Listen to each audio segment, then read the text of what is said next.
Leadership expert, best-selling author, and coach John C. Maxwell helps leaders pursue a more meaningful existence. Named the #1 leader in business by the American Management Association and the most influential leadership expert in the world by Business Insider and Inc. magazine, John has an unstoppable desire to make a difference in the lives of people. As the founder of several organizations, he has trained more than 6 million leaders from every country in the world. The recipient of the Luminary Leadership Network's Mother Teresa Prize for Global Peace and Leadership, John speaks each year to Fortune 500 companies, presidents of nations, and many of the world's top business leaders. Please give a warm welcome to John Maxwell.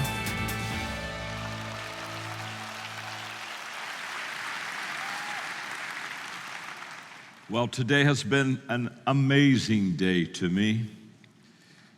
I've said in every session, and every speaker, every communicator, every interview, every conversation, I've learned, I've wanted to adjust some things that I'm doing in my life, and most of all, through the speakers and through the time that we've had together, as a person of faith, I can tell you that the Spirit of God has spoken to me. And I have just sensed that He's pleased with the effort, He's pleased with the energy, and He's pleased with the focus. And I want to say before I teach, Danielle, really well done. Well done.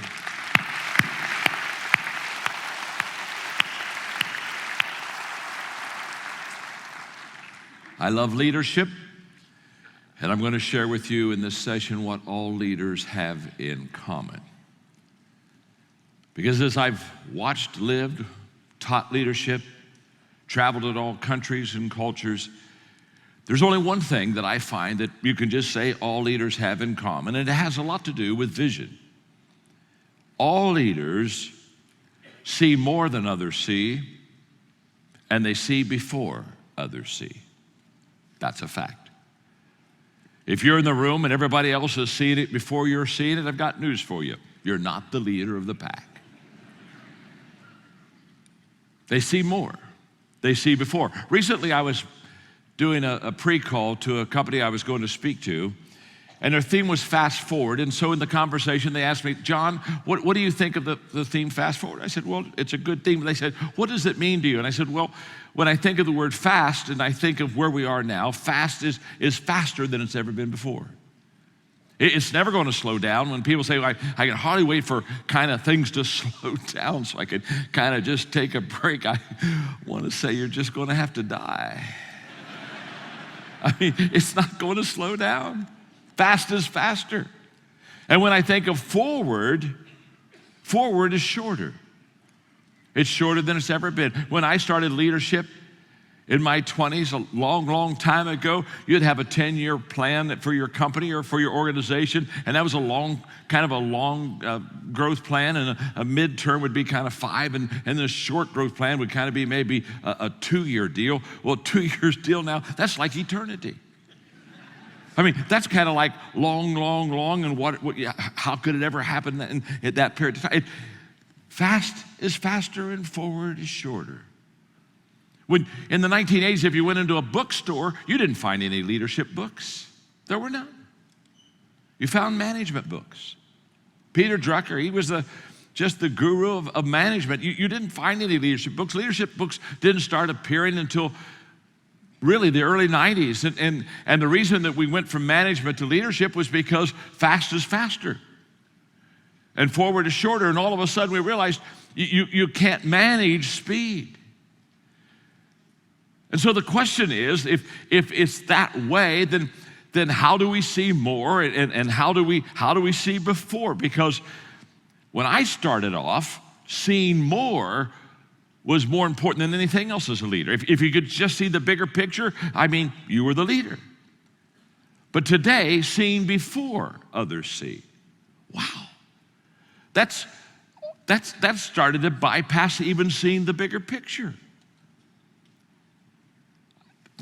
When we think of speed, let's just think of getting started first for a moment. I was having dinner a couple of years ago with Gail Devers, who is probably the most decorated Olympic female athlete in our history. And I was having dinner with her and her husband and their little daughter. We were having a wonderful time. And she had won medals in 3 Olympics, getting ready and training for the 4th. And so we were just having this great conversation. So I thought I'd have some fun with her. And so I said, you know, Gail, I've been thinking about how fast you are and all these medals that you've won. And I've hesitated to say this, but I just kind of have to say it. I think if you and I were in a 100-yard race, I think I could win. And she looked at me and she said, you're kidding. And I said, no. I said, I've been thinking about this. I think that if you and I were in a kind of like a 100-yard race, I said, I think I could win. And she looked at her husband and she said, did you hear him? And then what was really disgusting is she looked at my body. She just looked at my body. And I got her exactly where I wanted her. I could tell she was about ready to kick off the shoes, go outside, and we were going to race a block. And I just got her to that point. I said, now, Gail, I said, before we go out, let me just explain something. I think I could win a 100-yard dash with you in a race if you gave me an 80-yard head start. And she laid back in the seat and she said, oh, well, of course, if you get an 80-yard head start, you could win. Now, let me just say this. I spent the whole meal thinking about the 80 yards. Honest to God, I wanted to say 70.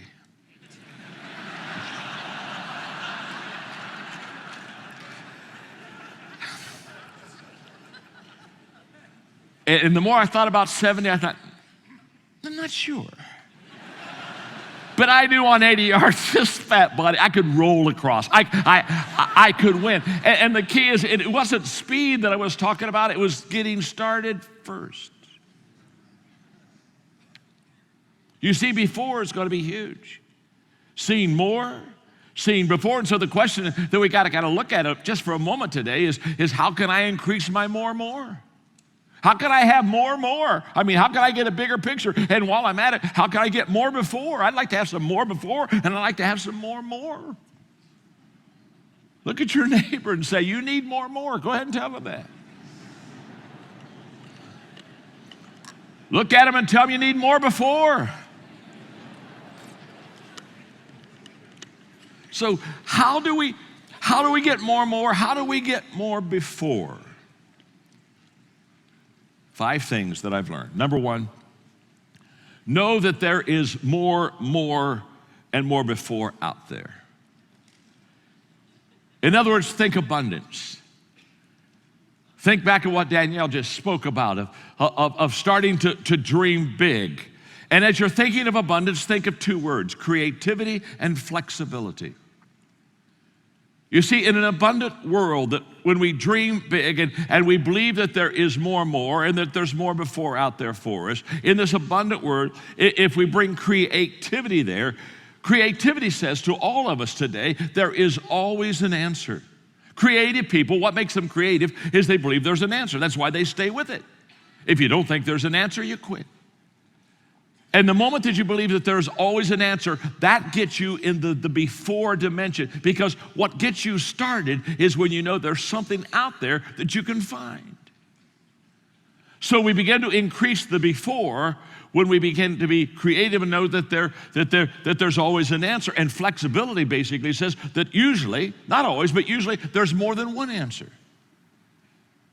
And all of a sudden we begin to understand that we can not only seize it and begin to go into this path of finding an answer in this abundance mindset, but that there's usually more than one answer. As I've gotten older, I have less certainties than when I was young. When I was young, I had a lot of certainties. When I was young, I was just good. And I was just really good with answers. I just had answers. Just ask me a question. I had answers. And I especially was really, really good and certain about, before Margaret and I had children, I was really good on raising children.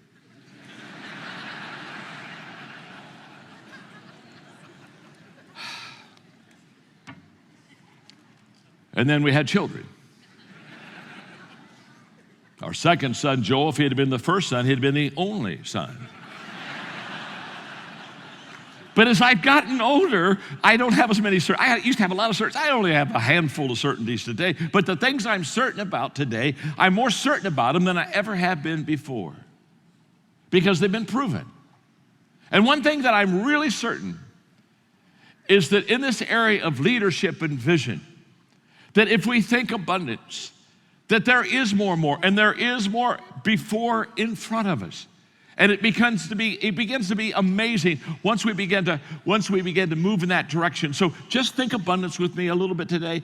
Think about the fact that there's more and more out there for you. The second thing I want you to think about, and to develop more and more and more before, is to develop a process for finding more and more before.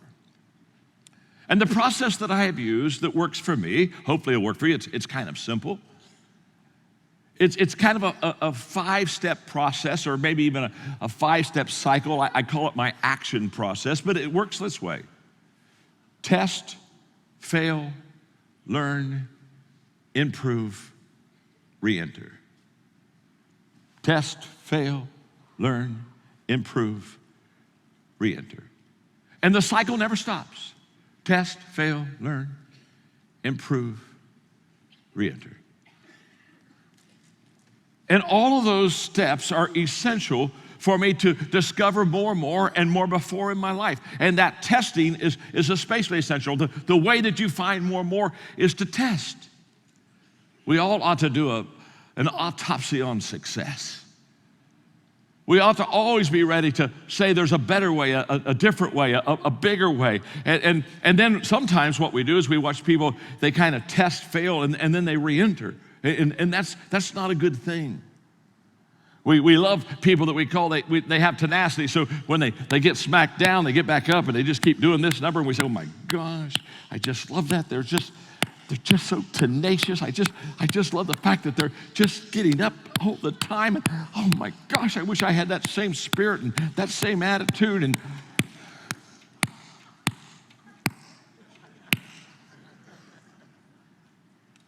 that's stupid.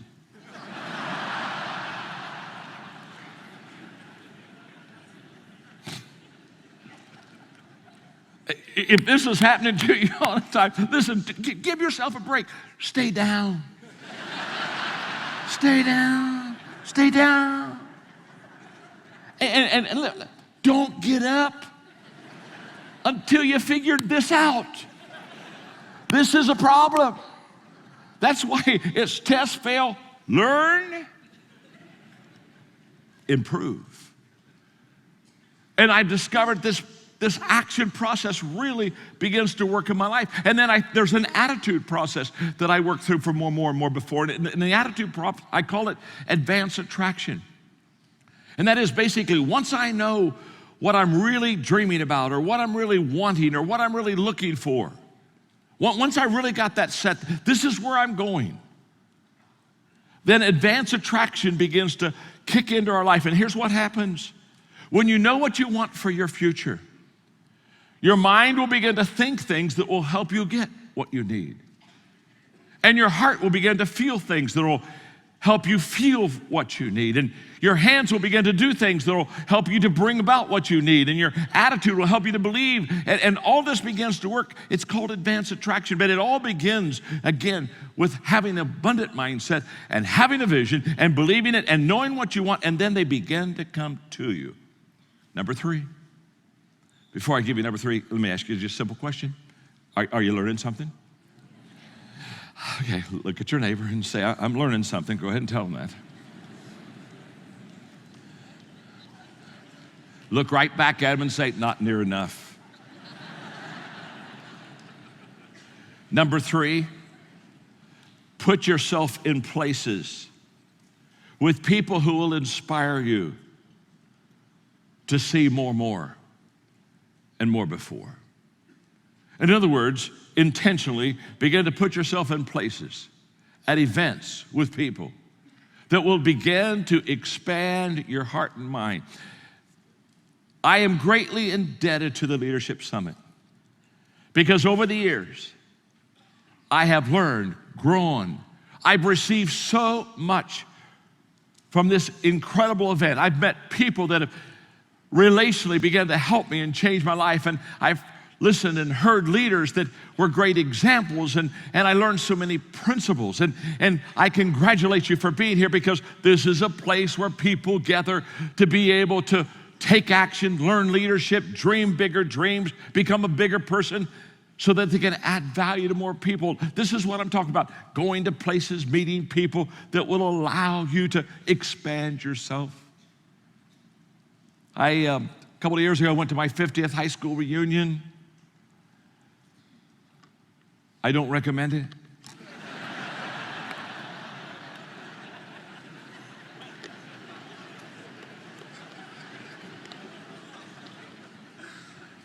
Margaret and I were just a little late, about maybe 20 minutes.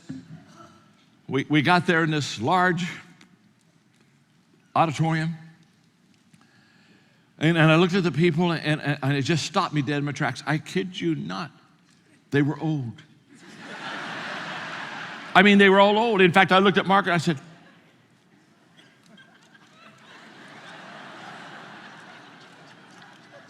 look at those old people. And she just started laughing and pushed me and said, go join them, go join them, go join them, go join them. And I did. I spent the evening with them, and well, I was amazed about a lot of things. One thing I was amazed about is I had no idea that I hadn't seen most of these kids since I graduated 50 years earlier with them. I had no idea that so many of them had become pharmacists. God. I mean, just dozens and dozens and dozens of pharmacists. And I know that that's what they were because all they talked about all night was medicine. It's just, what are you taking and what would be better and what? But 3 hours later, I mean, I kind of done the group. And Margaret and I are going back out the car, and she said, wait, are you ready to go to the hotel? And I said, I'm not sure. I said, I may need to go to the hospital.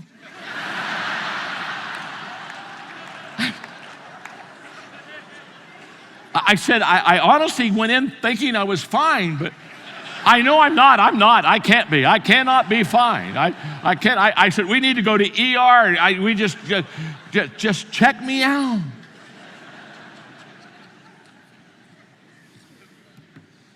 We've all been around people that kind of, I don't know, just maybe a little bit drag us down. You know what I'm talking about? You know exactly what I'm talking about. You hit the ball, drag Charlie. Hit the ball, drag Charlie. Hit the ball, drag Charlie. Hit the ball, drag. Don't after a while you just want to hit Charlie. But you want to get around people that can lift your sights and they've been there and they've been on the mountain and they're going to encourage you to get there. It's just amazing when you get around great people and you get around an incredible event like the summit. Number 4, intentionally grow every day. Intentionally grow every day so that you will have capacity for more, and more before. Because it's the growth that increases our capacity. You see, the only guarantee that tomorrow is going to get better is that you and I are growing today. My publisher asked me to revise the Developing the Leader Within You book, and so it's called now Developing the Leader Within You 2.0, and I'd written it 25 years earlier, and so I went and I started to revise it, and when I finished, I changed 89% of the book, which tells you how bad it was in the beginning. Somebody said, doesn't that bother you that you went back to your book and had to change 89? I said, no, to be honest with you, it makes me feel pretty good because you see, 25 years ago, the book and I were on the same page, but for the last 25 years.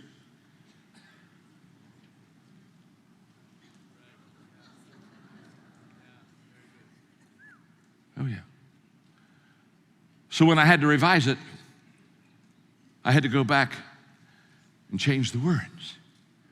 You see, if you're still excited about what you did 5 years ago, you're not growing.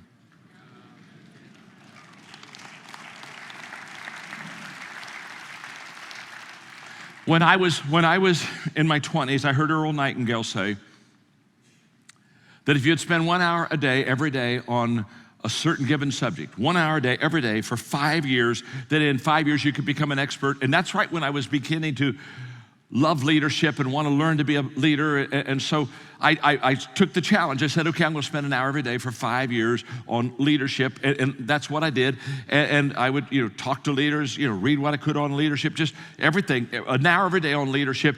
And for every day I would do that, I would think of the 5 years. And I would ask myself, how long will it take? How long will it take? And after a year, I'm down to 4 years. And how long will it take? And then I'm down to 3 years. And how long will it take? How long will it take? About halfway in that 5-year journey, I stopped asking the question, how long will it take? Because change was happening within me. And I was growing, and I was learning, and I was expanding. And I quit asking, how long will it take? And I started asking, how far can I go? How far can I go? How far can I go? And at 71, I'm still asking the question, how far can I go? Nike's right, there is no finish line. And when you grow and you keep learning and expanding your mind and expanding your relationships with growing people, it just is a beautiful world to live in. I was just with my dad. He's 96, he'll be 97 in November. We had dinner just last week, and we were having a great conversation, and he's 96. Now, to get the picture, and he said, oh, son, he said, I'm so excited. He said, I've got to tell you this. He said, I believe that the greatest possibilities in my life are still in front of me. My father is going to live till he dies and not get the two confused. I believe the possibilities are still in front of me. Wow. That's what intentional daily growth will do to you. Okay, one more, number 5. One more. This is the best one.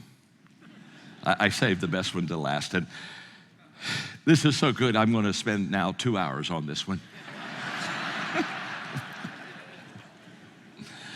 Number 5, always have a vision gap that requires you to need more, and more before. Always have a vision gap that requires you to need more, and more before. My wonderful friend Chris Hodges is the one that taught this to me, and here's how Chris defines vision gap. It's the space between what you are doing and what you could be doing. That's the vision gap. And when you have a vision gap, all of a sudden it begins to expand you until you say, wow, I can keep going. And when I thought about the vision gap, seeing more than you are doing creates the vision gap, and seeing before others see it allows you to bring the very best out of people. Jesus is a phenomenal example of that. He saw the disciples not as they were, as they could be, so he could look at fishermen and say, follow me and I'll make you fishers of men. When you begin to see before others see, if you come alongside and you affirm it, it becomes amazing. So how do you and I fill the vision gap? And the reason I'm going so fast right now is because they won't let me have 2 hours. How do you fill the vision gap? Number 1, ask God to send you the right people. In 1983, I began praying and asking God to send me people that could take a journey with me on vision. And I began to pray for these winners, these people, men and women that could really make a difference. And I remember God speaking to me and saying, John, I'll be glad to do that, but I before you ask me to send you better people, you need to pray that you could become a better person. You need to be worthy of these winners. And so I shared with him that if I could have winners around me, I would be grateful for them. I'd pour my life into them, and I would always let them know that God had brought them in my life. And the second thing, just to fill in that vision gap, is to ask God to do for you what you cannot do for yourself. And so I have a passage of scripture, Ephesians 3:20 out of the Message. And I just want you to see it because this just is beautiful. God can do anything, far more than you could ever imagine or guess or request in your wildest dreams. He does it not by pushing us around, I love this, but by working within us. His Spirit deeply, gently within us. This is what I call God room. That when I have done my very best and I've got to the ceiling of my potential, God room, that's where it begins. The ceiling of my potential is the floor of God room. And He wants to do in you and me a God room work that allows us to go higher, more than we could imagine, think. We can't even comprehend what can happen. So one of my mentors, when I was in my late 20s, said, John, do something so big that people who know you will say that's beyond his abilities, and only God could do that.